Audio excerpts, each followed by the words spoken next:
Qu'en est-il en cas de succession de contrats CDD, CDI de la période d'essai? On en parle tout de suite avec mon invité, Olivier Picret, avocat associé chez NNO Sherman. Olivier Picret, bonjour. Bonjour Arnaud. Nous allons faire un focus sur les règles concernant la période d'essai en cas de succession de contrats de CDD suivi de CDI.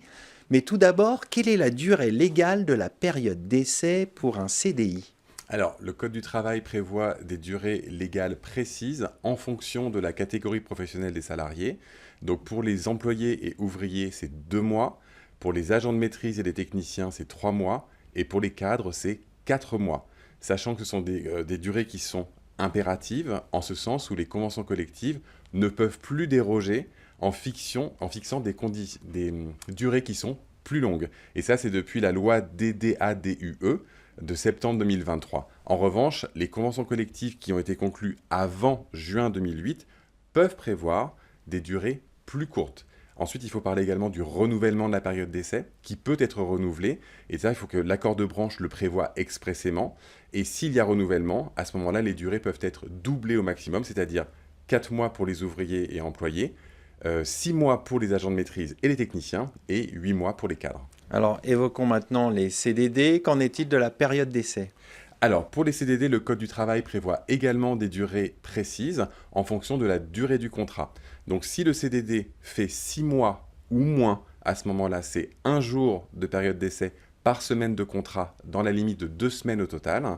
Si le CDD fait 6 mois, ou plus de 6 mois, pardon, à ce moment-là, on est à 1 mois maximum de période d'essai. Et si le CDD n'a pas de terme précis, à ce moment-là, il faut qu'on regarde la durée minimale du contrat pour déterminer la durée de la période d'essai. Alors maintenant, on va s'intéresser à la période d'essai quand un CDD est suivi d'un CDI. Quelles sont les règles?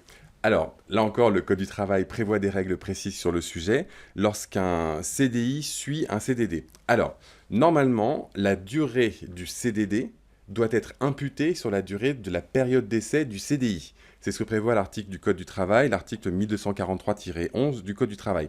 En revanche, il y a une condition pour ça, il faut que ce soit la même relation de travail qui soit poursuivie entre le salarié et l'employeur et qu'il n'y ait pas de discontinuité fonctionnelle. C'est-à-dire qu'il faut que ce soit le même poste, grosso modo. D'accord, si on change de poste, ce sont de nouvelles règles. Exactement, exactement. Ce sont des nouvelles règles. En revanche, si c'est le même poste, même s'il y a une interruption courte entre les contrats, ce sera considéré comme le même poste et donc ce sera imputation de la durée du CDD sur la période d'essai du CDI. Alors, que se passe-t-il quand un salarié en CDD est embauché en CDI sur le même poste? Est-ce qu'un employeur peut imposer une nouvelle période d'essai? Alors, il peut effectivement imposer une période d'essai, mais à ce moment-là, la règle que j'évoquais précédemment, à savoir l'imputation de la durée du CDD sur la période d'essai, va s'appliquer. Alors maintenant, on va s'intéresser à des périodes d'essai pour des CDD successifs chez le même employeur. Quelles sont les règles? Alors là, c'est un petit peu plus flou, parce que la règle que j'évoquais sur l'imputation de la durée du CDD sur la période d'essai, elle s'applique lorsque c'est un CDI qui succède à un CDD. Quand il y a plusieurs CDD qui se succèdent, le Code du travail n'est pas aussi clair, ou en tout cas, il ne l'est plus. Avant 2008, il l'était, là, il est... Donc il y a un peu de flou Il y a juridique. un peu de flou, mais il y a des auteurs qui considèrent que la finalité de la période d'essai, c'est de bien évaluer les compétences du salarié. Donc, si on reste sur un même poste avec des CDD successifs, a priori, on devrait appliquer la même règle d'imputation de la durée des CDD précédents sur la période d'essai. Et la jurisprudence est intervenue sur ce point-là, avec un arrêt de février 2002, où un salarié avait eu un premier poste pendant 18 mois, une interruption de 8 mois, puis un nouveau CDD sur le même poste. Et en l'occurrence, il avait été considéré que comme l'employeur avait déjà testé les compétences du salarié pendant ce premier CDD de 18 mois, il ne pouvait pas faire de nouvelle période d'essai sur le second CDD. Donc attention, vigilance et de mise. Absolument. Dans quel cas une nouvelle période d'essai peut-elle être justifiée après une succession de contrats? Alors, là, c'est très simple. Il faut qu'il y ait un changement de poste ou de fonction. Là, c'est très clair. On peut effectivement prévoir une nouvelle période d'essai puisque l'employeur retrouve le droit d'évaluer les compétences du salarié et son adéquation entre ses compétences et le nouveau poste. Donc ça, c'est vraiment le critère essentiel à garder à l'esprit.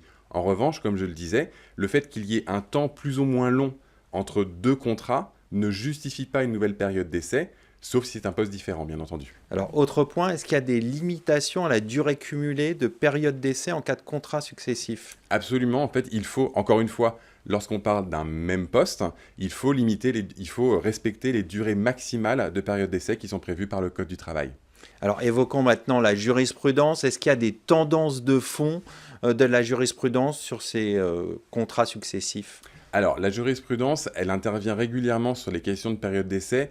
C'est une casuistique qui est très précise et ça va traiter de points assez classiques qu'on connaît sur la durée de la période d'essai, sur sa validité. Est-ce que oui ou non, la période d'essai est bien inscrite au contrat de travail? Quelle est sa durée, renouvellement compris? La jurisprudence, elle intervient également pour expliquer ce qu'il se passe lorsqu'il y a suspension du contrat de travail. Est-ce que on doit prolonger la durée de la période d'essai et si oui, de combien de temps? Par exemple, récemment, la Cour de cassation a été amenée à juger que lorsqu'un salarié est absent du lundi au vendredi, eh bien, ça prolonge la période d'essai non pas de 5 jours, mais de 7 jours calendaires, car le décompte se fait en jours calendaires. Voilà, donc c'est vraiment, on rentre sur une casuistique sur comment est-ce qu'on va décompter une période d'essai, quand est-ce qu'elle va s'arrêter, comment est-ce que l'employeur peut y mettre fin, est-ce qu'il peut y mettre fin pour n'importe quel motif, etc., etc. Voilà. Est-ce que vous avez des bonnes pratiques à recommander à nos téléspectateurs en la matière sur les périodes d'essai en cas de contrat successif? À part contacter un avocat pour s'assurer que tout est en ordre. Oui, effectivement, il faut vraiment bien s'assurer que à chaque fois, c'est le poste en fait, c'est vraiment l'intitulé de poste qui va être important. À partir du moment où l'intitulé de poste reste le même, il faut être vigilant à la fois pour l'employeur et pour le salarié, de manière à éviter qu'il y ait une nouvelle période d'essai qui vienne s'appliquer à un contrat de travail alors que ça ne devrait pas être le cas. Bien respecter les délais aussi que vous avez mentionnés tout à l'heure. Absolument. Et puis faire attention à l'enchaînement de contrats, donc la rédaction et bien préciser les postes Oui. Pour voir quelles règles s'appliquent. Tout à fait. On va conclure là-dessus. Merci Olivier Piqueret. Je rappelle que vous êtes associé au sein du cabinet A&O Sherman. Merci Arnaud. Tout de suite, l'émission se poursuit. On va parler de la donétisation.